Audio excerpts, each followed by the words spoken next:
நீண்ட ஆயுளோடும் நல்ல சுகத்தோடும் மனம் நிறைந்த மகிழ்ச்சியோடும் எப்பொழுதும் இன்பமாயிருக்க கடவுளை பிரார்த்திக்கொண்டு தெய்வீக களஞ்சியம் சேனலுக்கு உங்களை அன்போடு வரவேற்கிறேன். ஆன்மீக அன்பர்கள் அனைவருக்கும் என் பணிவான வணக்கத்தை சொல்லிக்கொண்டு இந்த பதிவினை தொடங்கலாம் வாங்க. நம்ம சேனலை இப்போ தான் ஃபஸ்ட் டைம் பார்க்குறீங்கன்னா ப்ளீஸ் சப்ஸ்கிரைப் பண்ணிக்கோங்க. நான் போடுற பதிவுகள் உடனுக்குடன் உங்களை வந்து சேரும். அதன் மூலம் நீங்கள் கேட்டு பயன்பெறுவீர்கள்.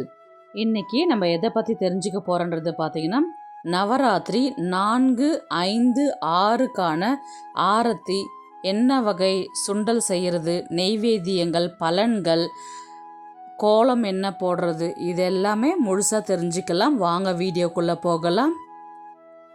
நவராத்திரியின் 4ஆம் நாள் வழிபாடு என்பது மகாலட்சுமியை வழிபட துவங்குவதன் முதல் நாளாகும். மகாலட்சுமி என்றாலே அனைவருக்கும் பிடித்தமான தெய்வம். மகாலட்சுமி ஆனவள் திருமகள், அலைமகள் என பல திருநாமங்களால் அழைக்கப்படுகின்றாள். நவராத்திரியில் 4ஆம் நாள் வழிபடக்கூடிய மகாலட்சுமி என்ற அலைமகள் பார்க்கடலிலிருந்து தோன்றியவள்.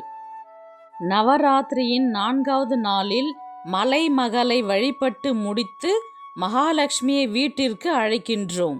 நவராத்திரி 4வது நாள் செப்டம்பர் 25 வியாழக்கிழமை. நவராத்திரியின் 4வது நாளில் கூஷ்மாண்ட தேவியாகவும் மகாலட்சுமியாகவும் வடிவம் எடுக்கின்றார்கள். கூஷ்மாண்ட தேவி மகாலட்சுமியை இருளை நீக்கி ஒளியை பெற்றெடுப்பதாக நம்பப்படுகின்றது. தேவி தன்னுடைய ஆற்றலை பரப்பி உலகை படைப்பதாகவும் கூறப்படுகின்றது. இதனால் அண்டத்தை உருவாக்கியதாக சொல்லப்படுகின்றது. பார்க்கடலில் அவதரித்த மகாலட்சுமி தேவியை நாம் வழிபட வேண்டும். அஷ்டலக்ஷ்மியின் சொரூபமான அன்னையை 108 லக்ஷ்மி போற்றி அன்றைய தினம் வழிபட்டால் லக்ஷ்மி தேவியின் ஆசி பல மடங்கு கிடைக்கும். நவராத்திரியின் 4வது நாள் கூஷ்மாண்ட தேவியாக வடிவம் எடுக்கின்றாள். வட மாநிலங்களில் தமிழகத்தில் மகாலட்சுமி தேவியாக வடிவம் எடுக்கின்றாள். அன்று அம்பாளை 5 வயது சிறுமியாக பாவித்து வணங்க வேண்டும். 4வது நாள் திதி சதுர்த்தி. பழம், கொய்யா பழம் உபயோகம் செய்ய வேண்டும். அன்று போட வேண்டிய கோலம் ஸ்டார் கோலம் அல்லது லக்ஷ்மி குபேர கோலம் அல்லது படிக்கட்டு கோலம். அதாவது மஞ்சள் அரிசி கலந்த அட்சதை அரிசியை கொண்டு படிக்கட்டுகள் வடிவில் கோலம் இட வேண்டும். அர்ச்சனை செய்ய வேண்டிய மலர்கள் ஜாதி மல்லி, ரோஜா, செந்தாமரை, மல்லிகை கொண்டு அர்ச்சனை செய்யலாம். இலை வகையில் கதிர் பச்சை என்கிற செடியின் இதழால் அர்ச்சனை செய்ய வேண்டும். கதிர் பச்சை துளசி கொண்டு கூட அர்ச்சனை செய்யலாம். அன்று அம்பாளுக்கு எடுக்க வேண்டிய ஆரத்தி முக்கூட்டு ஆரத்தி. அதாவது மஞ்சள், குங்குமம், சந்தனம் கலந்த வாசனை பொடிகள். உங்ககிட்ட வேற ஏதாவது வாசனை பொடிகள் இருந்தாலும் அது எல்லாமே அந்த தண்ணியில், மஞ்சள் தண்ணியில் கலந்துட்டு நீங்கள் ஆரத்தியை ஒற்றைப்படையில் ஆரத்தி எடுக்க வேண்டும். ராகம் அன்று பாடக்கூடியது பார்த்தீங்கன்னா பைரவி ராகம். 4வது நாள் சொல்ல வேண்டிய மந்திரங்கள் பார்த்தீங்கன்னா 108 அஷ்டலக்ஷ்மி போற்றிகள் சொல்ல வேண்டும். கனகதார சோஸ்திரம் சொல்ல வேண்டும். அன்று செய்ய வேண்டிய நெய்வேத்தியம் கல்கண்டு சாதம், கதம்ப சாதம், அவல் கேசரி, பால் பாயாசம், கோதுமை ரவை பாயாசம் செய்து அம்பாளை வழிபட வேண்டும். மாலை நேரத்தில் சுண்டல் வகை பார்த்தீங்கன்னா பச்சை பட்டாணி, வெள்ளை பட்டாணி சுண்டல் செய்து வழிபாடு செய்யலாம். 4வது நாள் பயன்படுத்தும் நிறம் ஆரஞ்சு கலர். அன்று ஆரஞ்சு கலரில் புடவையை நீங்கள் உடுத்திக்கலாம். ஆரஞ்சு கலரில் கலசத்துக்கு நீங்கள் அந்த பிட்டு துணியை ஆரஞ்சு கலரில் தேர்வு செய்யலாம். நீங்கள் கொடுக்க வேண்டிய தாம்பூலத்தில் ஆரஞ்சு கலர் இடம்பெறுவது மிகவும் சிறப்பு. அல்லது கொழு வச்சிருக்கிறதுக்கு பேக்ரவுண்டு பின்னாடி நீங்கள் அந்த தீம் பார்த்தீங்கன்னா ஆரஞ்சு கலர் நிறத்தில் வைக்கலாம். நவராத்திரி 4ஆம் நாள் பூஜையின் பலன்கள் பார்த்தீங்கன்னா செல்வ வளம் அதிகரிக்கும், அஷ்ட ஐஸ்வர்யமும் சேரும், வருமானம் உயரும், பொன் பொருள் சேரும், தீராத கடனும் தீரும். கடன் என்றால் மற்றவரிடம் நாம் வாங்கிய கடன் மட்டும் அல்லாமல் பிறவி கடனால் ஏற்படும் தொல்லைகள், இன்னல்கள் போன்றவைகளும் தீர்ந்து மகிழ்ச்சியான வாழ்க்கையை பெற முடியும். பிறவி கடன், பிறரிடம் வாங்கிய கடன் என இரண்டையும் போக்குபவளாக மகாலட்சுமி தாய் விளங்குகின்றாள். நவராத்திரி 5ஆம் நாள் செப்டம்பர் 26ஆம் தேதி வெள்ளிக்கிழமை. நவராத்திரியின் 5வது நாளில் சக்தி வடிவமான மோகினி அவதாரம். இந்த நாளில் மகாவிஷ்ணுவின் தர்ம பத்தினியான லக்ஷ்மியை வைஷ்ணவி என்ற பெயரிலும் வழிபடுவார்கள். சங்கு சக்கரம் ஏந்திய இந்த தேவியை வழிபடுவது பிரச்சனைகளை அறிந்து தீர்க்கும் ஆற்றலை தரும். 5வது நாளில் ஸ்கந்த மாதா அல்லது பத்மாசன தேவியாக வடிவம் எடுக்கின்றாள். தமிழகத்தில் மோகினி தேவியாக அவதாரம் எடுக்கின்றாள். அன்று அம்பிகையை 6 வயது சிறுமியாக பாவித்து வணங்க வேண்டும். இந்த அம்பாள் மகாவிஷ்ணுவை போல கையில் சங்கு சக்கரத்துடன் காட்சி தருகின்றாள். இந்த அம்பாளின் சிறப்பு என்னவென்றால், நமக்கு என்ன பிரச்சனை உள்ளது, என்ன பிரச்சனை சொல்லி அம்பாளிடம் முறையிடலாம் என வைஷ்ணவி தேவியை நினைத்து கொண்டிருக்கும் சமயத்திலே ஓடோடி வந்து அந்த பிரச்சனை என்னவென்று அறிந்து அதை தீர்க்கும் தன்மை கொண்டவள் இந்த அம்பிகை. மகாலட்சுமி வழிபாட்டின் நடுநாளாக இந்த நாள் விளங்குகின்றது.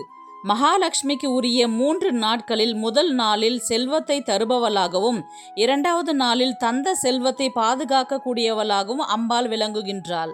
மோகினி தேவியை நாம் வணங்கும் பொழுது மயக்கத்தை தரக்கூடிய பிரச்சனைகளிலிருந்து பக்தர்களை காத்தருள்வாள் என்பதால் இவளுக்கு மோகினி என்று பெயரும் உண்டு. அடுத்தடுத்து வாழ்க்கையில் வரும் பிரச்சனைகளை தீர்க்கக்கூடியவளாக இவள் உள்ளாள். இந்த அம்பிகை வழிபடுவதால் வாழ்க்கையில் ஏற்படக்கூடிய துன்பங்களை நீக்கி துயரங்களை கலைத்து நாம் என்ன வேண்டும் என கேட்கின்றோமோ கேட்கக்கூடிய அந்த வரத்தை தந்து அருளக்கூடியவள். பொருள் விரயத்தையும் தடுக்கக்கூடியவள் இந்த வைஷ்ணவி தேவி. திதி பஞ்சமி, பழம் மாதுளை பழம், கோலம் பார்த்தீங்கன்னா பறவை கோலம், கடலை மாவு வைத்து போட வேண்டும். அன்று அர்ச்சனை செய்ய வேண்டிய மலர்கள் மனோரஞ்சிதம், பாரிஜாதம், செம்பருத்தி, கதம்பம், இலை திருநீற்று பச்சை. அன்று எடுக்க வேண்டிய ஆரத்தி நவதானிய ஆரத்தி. ஒரு தட்டில் நவதானியங்களை பரப்பி ஒற்றைப்படையில் தீபம் ஏற்றி ஆராதனை செய்ய வேண்டும். அன்று பாட வேண்டிய ராகம் பந்து வராளி ராகம். அன்று சொல்ல வேண்டிய மந்திரம் கனகதார ஸ்லோகம் சொல்ல வேண்டும். நவராத்திரி 5ஆம் நாள் மாலை நேரத்தில் செய்ய வேண்டிய நெய்வேத்தியம் தயிர் சாதம், சர்க்கரை பொங்கல், கல்கண்டு சாதம். சுண்டல் வகையில் கடலை பருப்பு சுண்டல் செய்ய வேண்டும். அன்று பயன்படுத்த வேண்டிய நிறம் வெள்ளை. வெள்ளை முழுவதுமாக பயன்படுத்தக்கூடாது. வெள்ளை நிறத்தில் ஆங்காங்கே இருப்பது போன்ற ஆடைகளை பயன்படுத்த வேண்டும். 5வது நாள் நவராத்திரி பூஜையின் பலன்கள். விரயமாவது தடுக்கப்படும், விருப்பங்கள் நிறைவேறும், செலவுகள் கட்டுக்குள் கொண்டு வரும். நவராத்திரி 6 செப்டம்பர் 27 சனிக்கிழமை.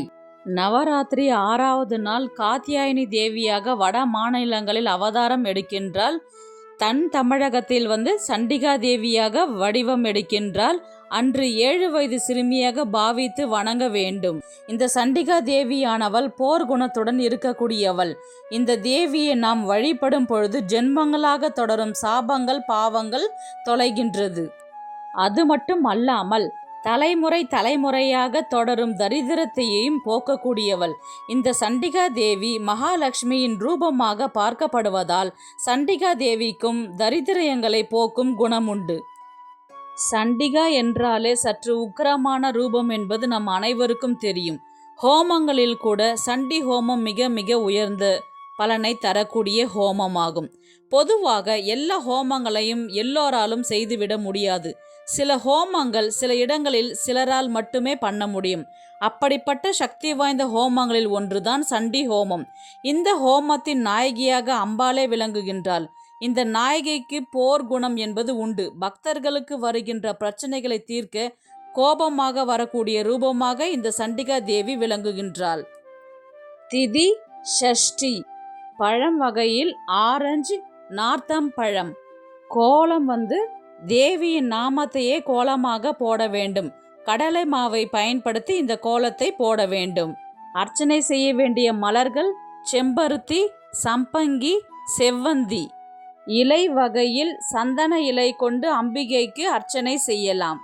நவராத்திரி 6வது நாள் எடுக்க வேண்டிய ஆரத்தி பெசியம் ஆரத்தி. அதாவது ஒரு தட்டில் கோதுமை மாவு அல்லது மைதா மாவை பரப்பி அதன் மீது கோலிகுண்டுகளை முழுவதுமாக பரப்பி கோலிகுண்டுக்கு மேலே அகல் தீபம் ஏற்றி வழிபாடு செய்ய வேண்டும். அன்று பாட வேண்டிய ராகம் நீலாம்பரி ராகத்தில் அமைந்த பாடல்களை பாட வேண்டும். அன்று சொல்ல வேண்டிய மந்திரம் நவகிரகங்களுடைய மந்திரங்களை சொல்லலாம், அல்லது காத்யாயினி மந்திரமான ஹே கௌரி சங்கர் அர்த்தங்கி யதா த்வம் சங்கர் பிரியா தத்தா மம் குரு கல்யாணி காண்டகம் சுதர்லபம் என்ற மந்திரத்தை சொல்லலாம். நெய்வேதியம் தேங்காய் சாதம் கதம்ப சாதம் மாலை நேரத்தில் செய்து வழிபாடு செய்யலாம். சுண்டல் வகையில் துவரம் பருப்பு சுண்டல் கொள்ளு சுண்டல் செய்யலாம். அன்று பயன்படுத்தும் நிறம் சிவப்பு. இந்த நிறத்தில் அம்பாளுக்கு வஸ்திரம் சாற்றியும் நாமும் அதே நிறத்தில் புடவை அணிந்தும் பூஜையை மேற்கொள்ளலாம். பூஜையின் பலன்கள்: பித்ரு சாபம் நீங்கும், ஜென்ம சாபம் நீங்கும், பரம்பரை பிரச்சனைகள் நீங்கும். வீட்டில் பரம்பரையாக உள்ள பிரச்சனைகள் நீங்க ஒரு சிறுமியை அழைத்து நலங்கு வைத்து விருந்து படைத்து புதிய ஆடைகளை வாங்கி கொடுத்து சண்டிகா தேவியை வழிபட்டால் அனைத்து பிரச்சனைகளும் நீங்கும். அடுத்து வரும் பதிவில் 7, 8, 9 நாட்களுக்கான ஆரத்தி நெய்வேத்தியங்கள் பலன்கள் பார்க்கலாம். இந்த வீடியோ உங்களுக்கு பிடிச்சிருக்குன்னு நினைக்கிறேன். இது போன்ற ஆன்மீக தகவல்களுக்கு நம்முடைய தெய்வீக கலைஞன் சேனலை சப்ஸ்கிரைப் பண்ணிக்கோங்க. நெக்ஸ்ட் ஒரு நல்ல பதிவில் சந்திக்கலாம். உங்களிடமிருந்து விடைபெறுவது உங்கள் புனிதவதி.